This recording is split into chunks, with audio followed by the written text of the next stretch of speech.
Good evening. I'm Mahesh. I born in 1979. Maybe I'll be here up to my death, maybe 2030 or 40 if the world exists. I just want to know where I was before 1979, where I'll be after my death.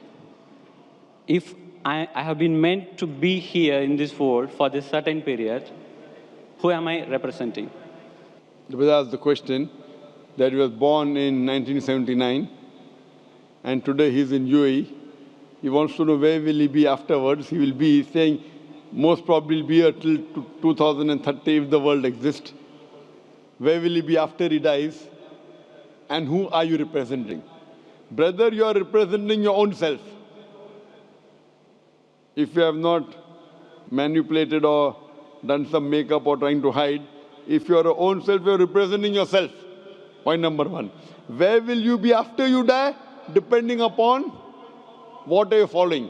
If you follow the last and final revelation, the glorious Quran, after you die, you will be in heaven. If you go against the laws of the Creator, against the last and final revelation, the Quran, then after you die, you will be in hell. So I don't know if you accept the commandments of Almighty God today, what you did between 1979 and till the 14th of April 2012, all will be forgiven. All forgiven, zero will be forgiven.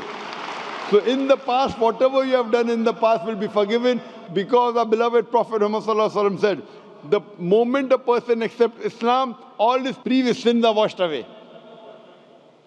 So depending upon whether you follow the laws of the Creator, where will you be, I can tell you. But you don't know when will you die. If you say, if that is the case, you know what I'll do? Maybe I'll live till 2030, so I'll accept Islam in 2029. Brother, you don't know, even I don't know, how long will you live? And you rightly said, if the world exists. I don't know till how long will the world exist. Allah says in the Quran in Surah Luqman, chapter number 31, verse number 34, no one besides Allah knows the hour. When will the earth end? We don't know. Whether it'll stay for a few years, for a few decades, we don't know. How long will you live and I live? I don't know. So the best is the moment you come to know the truth, accept it. All the past sins will be forgiven. Then you try and practice and follow as much as you can. So where will you be after you die depends upon you. I can only guide you. Allah says in the Quran in Surah Ghashiyah, chapter number 88, verse number 21-22, Allah says, فَذَكِّرْ إِنَّمَا أَنْتَ مُذَكِّرْ. He tells the Prophet, your job is to deliver the message. Giving hidayah is in the hands of Allah subhanahu wa ta'ala. So I want to ask you, brother, after you die, do you want to go to heaven or hell? After you die, do you want to go to heaven or hell? To be frank, I don't know. You don't know. Because for me, the heaven and hell is here. It's up to us. Yes, this is temporary heaven, hell, temporary. As I mentioned earlier, Quran says in Surah Mulk, chapter number 67, verse number 2, Allazi khalaqal mauta wal hayata. It is Allah who has given you death and life so that He may test which of you is good indeed. This is a test. And an average man lives in this world for about 70 years, 60 years. Some die at the age of 20, some 50, some live for 100 years. Average maybe 60 to 70 years. So this is temporary phase. The next life is eternal. So you say heaven and hell is here. And then if you try to make this life heaven by going after luxury, enjoying life, drinking alcohol, the next life becomes hell. Because Quran, Allah says in Surah Hud that those who want this world, Allah will give you this world but will not give you in the next life. Those who care for next life, Allah will give you next life, also this life. So as a businessman, if someone tells you that I will give you little trouble, difficulties for the 70 years, next life eternal, unending, always pleasure. So this life is 0.00001% of the next life. As a businessman, you wouldn't mind saying, okay, I don't mind trouble in this couple of, small percentage. Like before the examination, you struggle, you stay awake, you don't sleep, or you sleep less. and then you appear for the examination. So that few days before that you struggle and you study, so that in future it is good for you. So similarly, brother, this life is a test for the hereafter. If you're a Hindu, if you're Mahesh, and if you believe in the Hindu scriptures, same the Veda says. If you read Rig Veda, book number 10, chapter number 16, verse number 4 to 5, talks about Punar Janam. Punar means next, Janam means life. Same thing what the Quran says about next life. So this life you come, and there's next life. Being born, dying, cycle of birth, rebirth is not mentioned in the Vedas. It talks about Punar Janam means next life, which is there in the Quran. So a really good person would think about, as a better businessman, that the next life is multiple times. Multiple, keep on multiplying. This life is a small, negligible 0.0001% compared to the next life. So as an intelligent person, you wouldn't mind taking trouble in this life so that your next life becomes paradise and heaven. So, brother, would you like in the next life to go to heaven or hell? Brother? Yes, sir. Would you like to go in the next life into heaven or hell? No, sir. I don't think I will be having a next life, because if I am going to have a next life. Do you believe in the Hindu scriptures? Yes, sir. You believe? Do Not you believe in the Vedas? Scriptures, some of the points. Do you believe in the Vedas? Yes. I don't know big about the Vedas. But you believe it to be sacred, correct? Sorry? Do you believe it to be from God? No, I feel I am God. You are God. All are God. That's what Hinduism says. Aham Brahmasmi. What is the definition of God?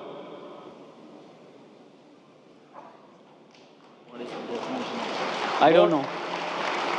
I am God, you are God. What is the definition of God? I don't know. That means you don't know, I don't know. I know myself. Okay. You say you are God, I am God. We all are part of God. I am asking you what is the definition of God, and you say I don't know. Are you talking English or what? I'm talking English. What is the definition of God? I cannot define, sir. Just I can feel. So without defining, you're saying you are God and I am God? But I can realize, sir. God is everywhere in all of us. What is the definition of God? Then I will say whether God is everywhere, you are God or not. First, give me the definition of God. If your definition of God is only wrong, I said, this is not God what I'm talking about. What is the definition of God? I don't know to define, sir, exactly in words. So that means you do not believe. I'm not talking about the God which you're talking about. So you should ask me what is the definition and I'll tell you. Yes, sir. Can you explain me? If you don't know what you should do, you should ask or not? Yes. So ask me, I will tell you.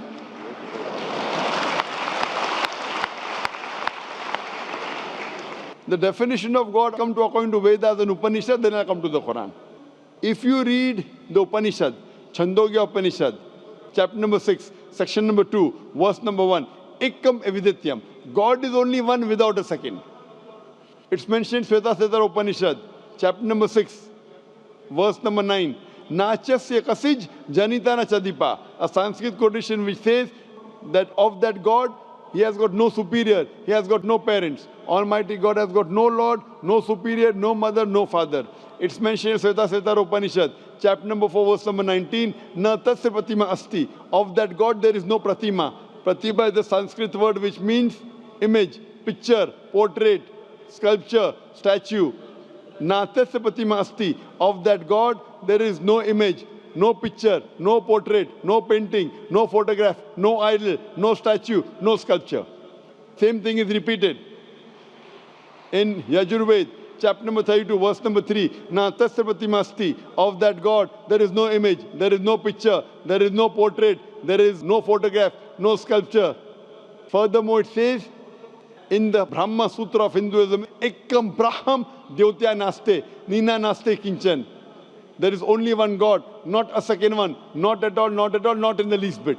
So based on this definition, God is one, there's nothing like him. And the Quran further says in Surah Ikhlas, chapter number 112, verse number 1 to 4, the definition of God is, Qul huwallahu ahad. Say it's Allah one and only. Allahu samad. Allah the absolute eternal. Lam yalid wa lam yulad. He begets not, nor is he begotten. Wa lam yakul lahu kufuwan ahad. There's nothing like him.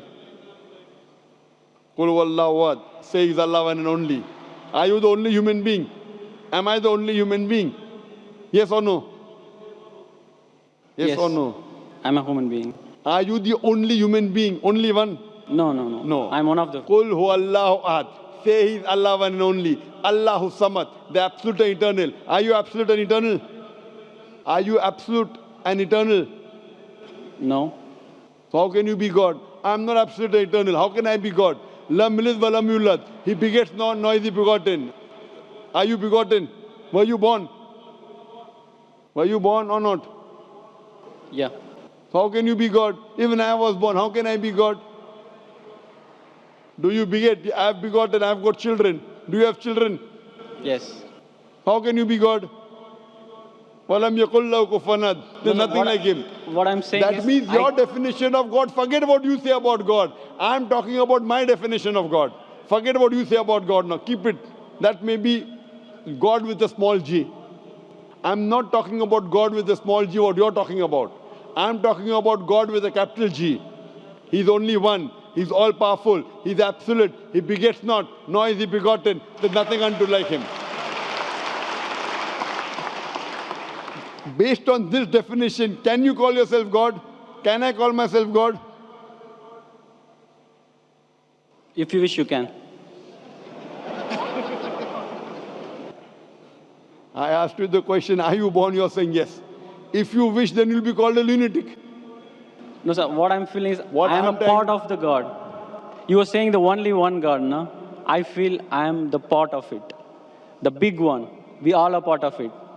Maybe we got detached, as like this world got detached from the sun. That is your definition of God. That's not the definition of God of Vedas. It's not the definition of God of Quran. So therefore I say this God is a different God. I'm not talking about the God that you believe in. I'm talking about the God which I believe in.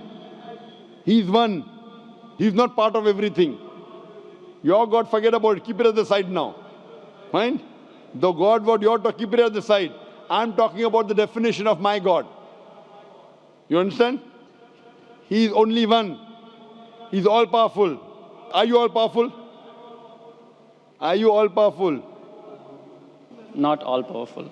So you are not the God I'm talking about. What God you're talking about, keep that God aside. Okay. Okay? My God I'm talking about. Therefore, La ilaha, there is no God. All the other false gods are wrong. You keep it aside.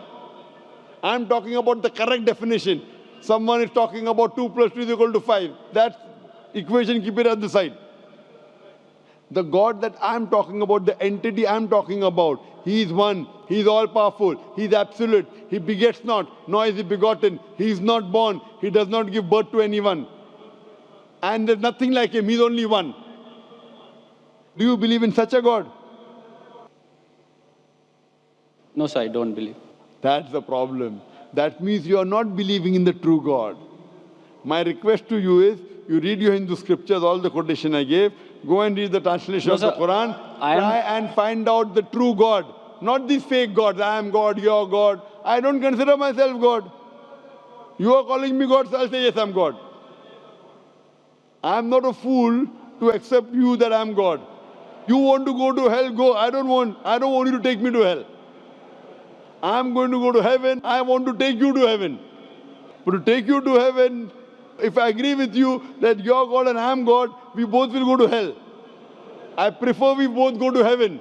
Therefore, I request you read your scripture, the Vedas, the Upanishad, read the Quran, educate yourself, and join me. We both will go to heaven, inshallah. Thank you.